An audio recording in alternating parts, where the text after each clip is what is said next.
Hello, I am Mantastic and Fantastic, and today I am coming with a less than Mantastic health update, and there will be no Puzzle and Dragons content in this video, so if that's of no interest, you have fair warning. But I'm more so wanting to share my troubles with my pad community, as it is probably the best social network I currently have right now. It's the way I feel most connected to a vast number of people, mostly because my health is not as fantastic as a normal person would be. So I did share my health problems last year when I was about to undergo surgery to remove what is presumed to be a cancerous lump in my eye, and I'm just going to be giving an update because quite a few different things are falling into place, because not only do I have the cancer scare, I also have a lot of severe back and neck issues as well. So this article here will be obviously linked in the YouTube description below. It does link to my original or my first post several months ago when I initially shared my health problems. So in summary, for the cancerous lump in my eye, it was detected by my optometrist, I think in 2015, like the end of 2015, and saw something unusual, so I was referred to a specialist, referred around, I bounced around here and there, and then I ended up being seen by the leading cancer specialist in the province, and we agreed that the lump should not be there, and unfortunately we don't know for certain what it is, but it's most likely cancers of some sort. Whether it's benign or malignant remains to be seen, because they cannot do a biopsy, basically a tissue sample, because the lump is inside my eyeball, which means there's no way to access it except through surgery. So we decided to go through with surgery in last year, and it was unsuccessful. The surgeon was unable to locate with 100% certainty the exact location of the lump, because it is small in an awkward position as well, and they aborted it after doing some cutting around. They didn't go all the way through, and their main concern was they didn't want to basically cut in the wrong area and have to recut somewhere else, because we're basically penetrating through your eyeball, and it's not exactly a pleasant place to have something poked.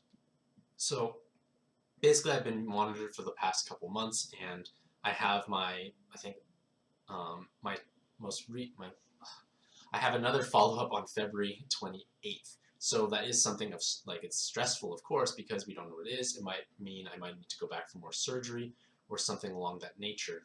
So it's obviously not an ideal situation, but it's not the only health problem I actually face, because I have basically debilitating neck and back problems, and I've been on long-term disability since July 2014.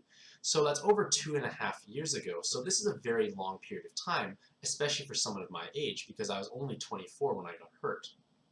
So the main problem with, I guess, long-term disability is that the income is based off of your disability benefit is based off your income that you were earning beforehand. And as I was a recent college or university graduate, my income stream was very low, because that's just the way it usually is when you start out a career. You start at, obviously, at the bottom of the income pyramid, and that was at least fine at the time, because I was thinking, oh, well, I don't have exceptional amount of expenses. I believe in myself that I can grow and prosper, so I was like, this is a good situation.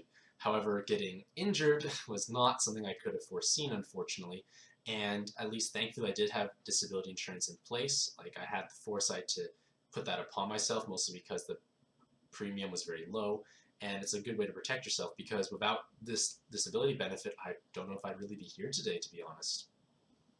So the part of the problem is it's a very small benefit, and I did used to actually be very independent, and I used to be actually very athletic. At one point I actually went to nationals for badminton, so I was pretty athletic. Like, I was out there, and unfortunately a lot of that has been kind of extinguished, because, well, I struggle to even walk to the washroom sometimes. So, like, it's a big turn of events from being able to run for, like, miles on end to barely be able to travel to, like, the washroom. So it's been a very tough transition, and obviously there was a lot of anger and frustration at the beginning. There still is a lot of anger and frustration, unfortunately, now.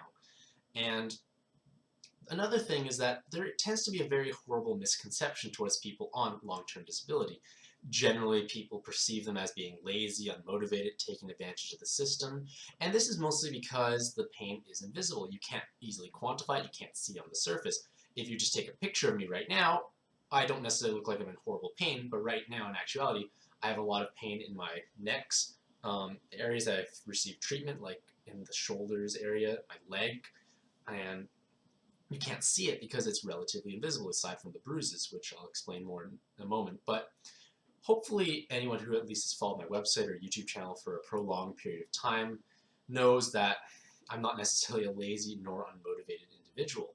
It's just I am a victim of an unfortunate circumstance. And my age has actually worked very much against me when seeking treatment because I've seen a lot of different specialists and some of them have been very unhelpful. I've seen one neurologist who basically turned me away after 2 minutes. He didn't even take a look because I was like, this was towards the end of 2014, so I was still looking very fit and athletic, and he's like, oh, you look fine, I don't want to deal with you. And I'm like, really? I waited several months to see you and you don't even take a moment to take a look at me?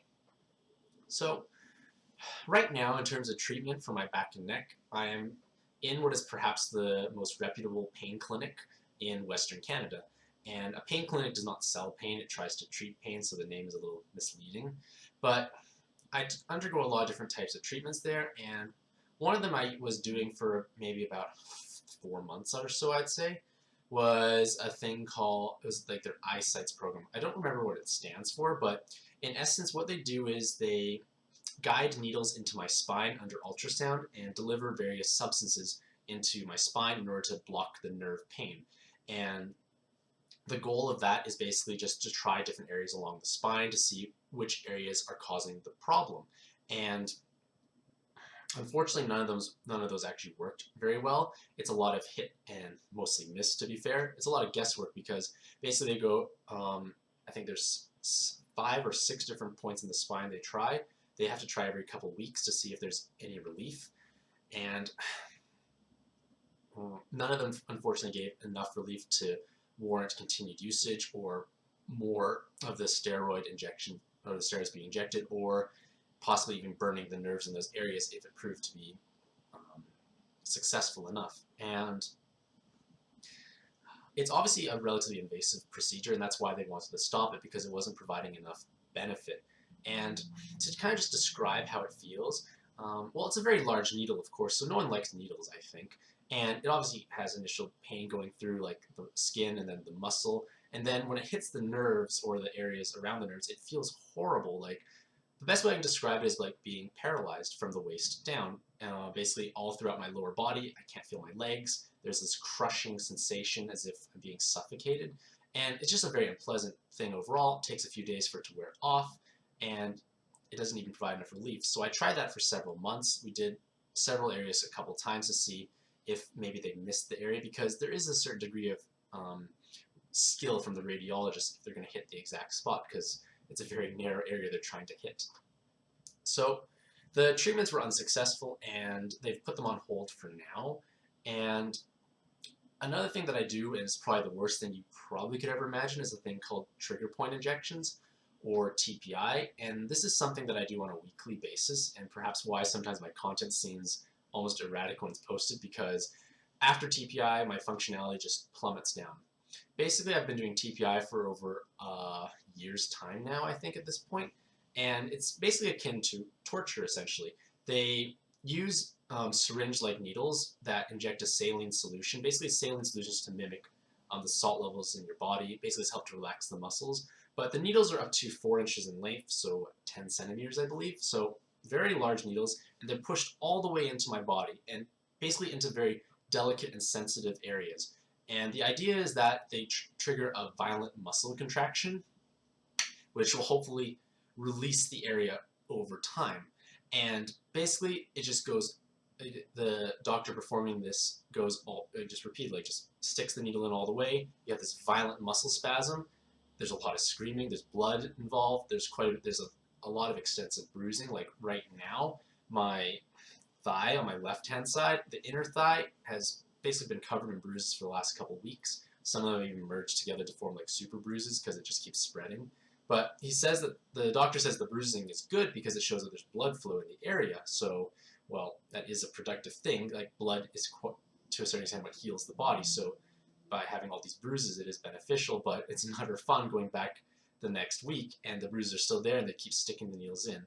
And these needles go in through my leg, my groin, my abdomen, my back, my neck, my shoulders. Basically my entire body has been poked with needles, and there's probably about 70, well, it depends on the day, like 50 to like 100 I've had probably injections in one sitting.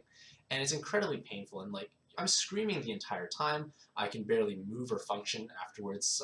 Before it would last for like almost the whole week. Now it's maybe only a couple of days.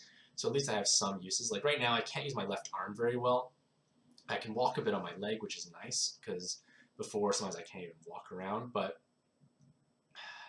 the idea is like TPI, like it does provide relief, but it's very slow and very painful, and it's a very frustrating experience because obviously I'm in so much pain, and no matter how much insulation you have between the doors, my mom, who has to take me there because there's no way I can transit home afterwards, basically hears me screaming, and it really breaks my heart to see her cry, because like no parent should really go through seeing their kid suffer on such a consistent and long-term basis. And it's a really frustrating experience, and I still get scared going, because like it's the most painful experience you can probably imagine. Like the doctor akins it to basically giving birth, because giving birth has those violent muscle contractions, and that's exactly what TPI is, except it's in different parts of your body, so it's obviously slightly different, but the magnitude of pain is just as high, except after years of this I don't have any kids to show for, so it feels frustrating overall.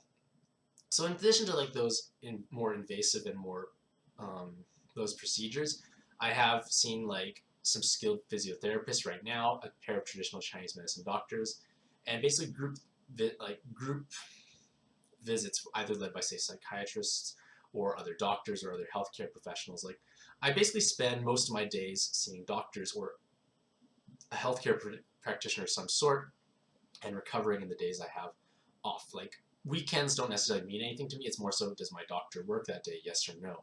Like my holidays occur when they have holidays, basically. So it's not an ideal lifestyle. Like it's not fun. And I do, to a certain extent, resent people who basically think I'm not trying hard enough, because I spend most of my days receiving treatment. And while I do live in Canada and people think that there's universal healthcare, which there is, it helps perhaps maybe like 99, 98% of the population. It does a very good job of taking care of your acute injuries and problems. For instance, if you literally go out and break a leg, you can go to the ER, you can get surgery, you can get a cast, you can get everything done, and it will be paid for. However, your long-term rehabilitation is out of your own pocket. But there is a thing called medical service plan, or MSP, but it only pays for a couple physio visits, say, per year. And obviously I use those up very quickly. So the Canadian healthcare system does not work well if you're in my situation and have been like this for many years. So basically everything's being paid out of my own pocket, and that's not very fair or fun, because whatever benefit I do have from insurance goes to paying for medical expenses. And what makes the problem even worse is that the medical system basically tries to gouge as much money out of you as possible, partially because you have no choice or no other alternative or even hope, that you just have to do it, so you have to pay the exorbitant fees, and also because of the way insurance companies exist, because those medical services, they charge based on the presumption that the insurance company is picking up the tab, so they just charge you a vast fortune for it. But unfortunately, the insurance company that I'm with, they don't want to pay for anything else aside from my monthly benefit. They used to pay for some treatments here and there, but I think they kind of given up trying to help me. They've tried, I think, almost kind of hard to get me off of the benefit when I clearly need it still. Like I've had my case manager swapped I don't know how many times. I don't even know who my current case manager is.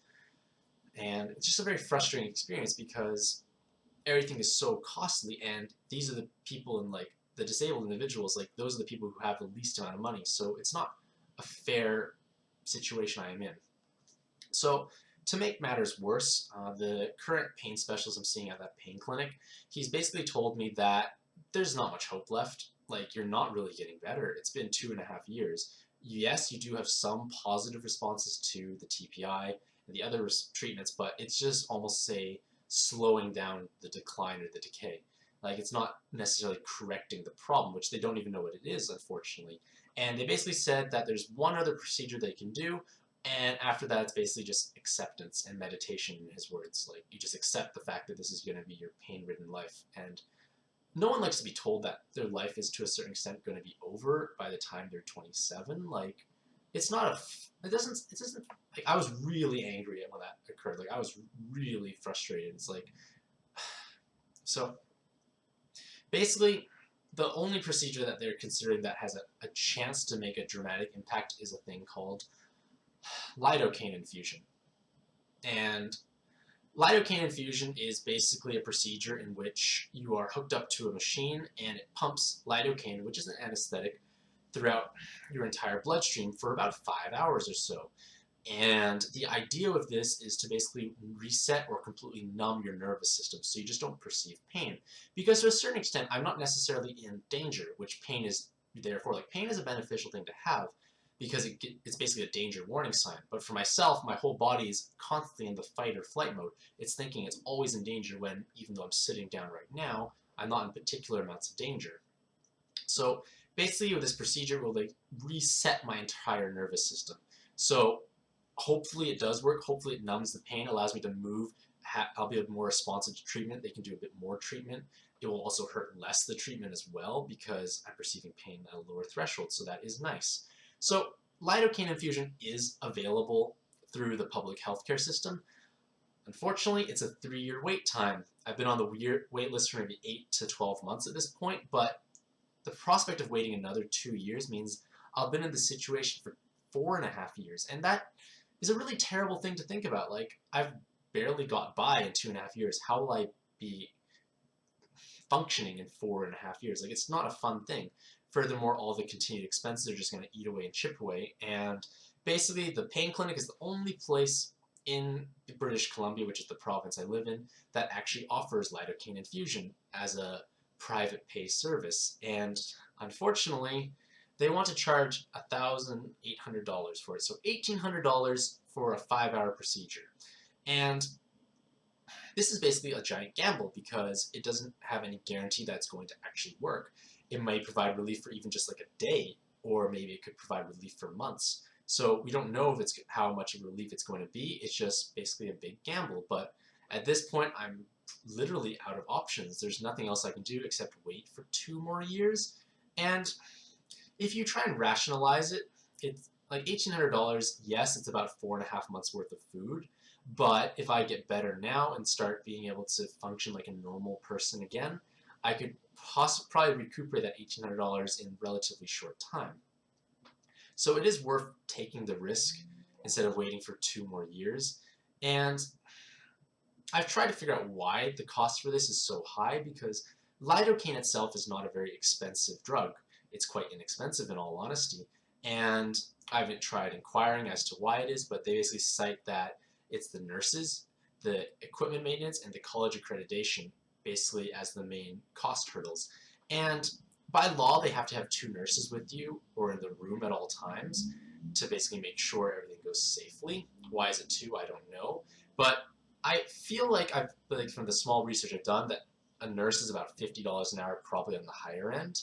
So 2 is like 100, so that's $500. So it's about $1,300 left, and the medicine is almost inexpensive. So I don't know how much that $1,300 is going as profit. Probably a very large amount, unfortunately. And it gets worse when they have, say, multiple patients doing lidocaine and they only pay for the 2 nurses still. So there's a huge amount of money to be made by basically anyone in the medical industry, but there's no other choice. Like, I either take it or I wait for 2 years. Like, I don't have a choice.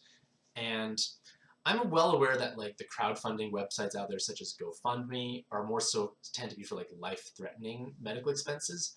And technically, my life is not necessarily in danger outside of like the mental health aspect and depression and suicide. And donation goals on Twitch tend to be like the more fun, happy things like build me a new PC or recording equipment. So it's just a weird situation I'm in. Like, my situation is dire, but it's not the most dire out there. Like, it's obviously very bad, but like there are some that are definitely worse. So it just sucks, my situation. Like, I guess maybe it could be life-threatening if the cancer does pan out poorly, but hopefully that doesn't actually occur. So it is obviously hard to put yourself into my shoes, but mostly I just want to just try and explain my situation because it's a frustrating one I am in, and it does kind of restrict what I'm able to do in my life. Basically, the only outside world contact I have is healthcare practitioners and you ladies and gentlemen in the audience. Like, that's kind of the extent of it. And while some aspects like interacting with people is great, I wish I could really do more, in all honesty. Like, I wish I could at least do what I guess people on Facebook I see doing, like traveling the world, fulfilling their dreams, and I struggle just to walk a block. Like, it's not fun, and I feel like sometimes my existence is basically just to pay for the salaries of healthcare practitioners. So it's really frustrating. Like, it's not a happy time, let's put it that way. And I do feel like I do lack an identity to a certain extent because, again, most people attribute their identity to like their marital status or like if they're a parent, their hobbies, friends, or occupation, and I have almost none of those. Like, I don't have any kids, friends are kind of far and few. You kind of lose touch after such a long period of time, and there's no occupation. Like, I guess maybe I'm a content creator, but I don't know, like, it's not a self-sufficient one, unfortunately. And I guess I have to accept the fact that it's never going to be self-sufficient just because Puzzle & Dragons is not that big of a game. So obviously I'm not expecting like to make a living off of this, but I feel like because I do reach such a large audience, something can be partially done. So I know a lot of people have asked like how they can help, at least help even without directly contributing money. So presently speaking, I'd say this is something that everyone can do, is disabling ad blocker. So on my website, I have about 10,000 views a day, and YouTube channel, I'm not sure, but it's less, but it's still several thousand. And if every single person disabled ad blocker, it would make a difference. It might only be, say, like an extra $50 a month or $100 a month, I don't know, it might be very little, but it adds up, and hopefully I continue to grow, it just keeps going, moving forward. So if you do disable ad block, or at least whitelist my website, my YouTube channel, or Twitch stream, it does make a big difference over time. It costs you nothing. As far as I'm aware, the ads that are played on my website are completely non-intrusive. They just sit there, they don't do anything. It doesn't even sit in the middle of the article, it's at the very bottom, so it doesn't even bother you as far as I'm aware. Another thing you can do is, if you have, say, Amazon or Twitch Prime, is you can subscribe to my Twitch channel through there, because Amazon or Twitch Prime basically allows you to have one free monthly subscription that you have to renew every month to a Twitch streamer of your choice. So if that's something you do have access to, I would be very grateful if you could subscribe to me on Twitch, because it does make a difference. Again, it's all a numbers game. Maybe it's only a couple dollars from the subscription revenue, but if everyone who had access to it does it, it makes a big difference. Now, obviously those are great and all, but some people do want to try and help a little more. And what I've done is I've linked my PayPal here, which goes through my Twitch stream in order to basically allow you to leave a personalized comment. If you are able to contribute anything, like no amount is too small, to be honest, because again, it is a numbers game, it does help. And I only do it through my Twitch stream because it allows me to give you at least some sort of rewards through my Twitch stream if you do come by, but it also allows you to leave a personalized message so I can at least read it instead of just money appearing. At least I get to read something from you, and I think it's nicer, and I actually don't lose any money from this going through Twitch. It's basically like no money is lost. There's nothing lost whatsoever, so it's just as efficient clicking through PayPal through my Twitch and anywhere else. And then finally, this is something I've been working on for the past month or so. I haven't necessarily advertised it much yet, but it's Patreon. I feel like I may say it wrong, but it's basically a GoFundMe to support content creators, so like musicians, artists, or people such as myself. And basically it allows you to pledge like an amount every month that you wish to support me through. So say you do $5 a month, you're able to basically give me $5 a month to help continue creating content. And I've started to work out rewards structure based on how much you do contribute every month, and I'm still in the process of like finalizing a few things here and there, but it will at least allow you to have a little bit of a benefit as well as supporting me, because I know some people do want to help, because it does take a lot of time to create all these articles and videos. It is a time-consuming process, to be honest. Like it is, and I do appreciate to anyone and all the people who have helped out so far. So basically, in conclusion, like I've always believed in a practice of transparency. Like I basically just want to share what's happening in my life, mostly because I'm doing the Lidocaine Infusion next week, so February 21st, and probably around that time frame some content might be slowed down just because there's some side effects, at least in the short term.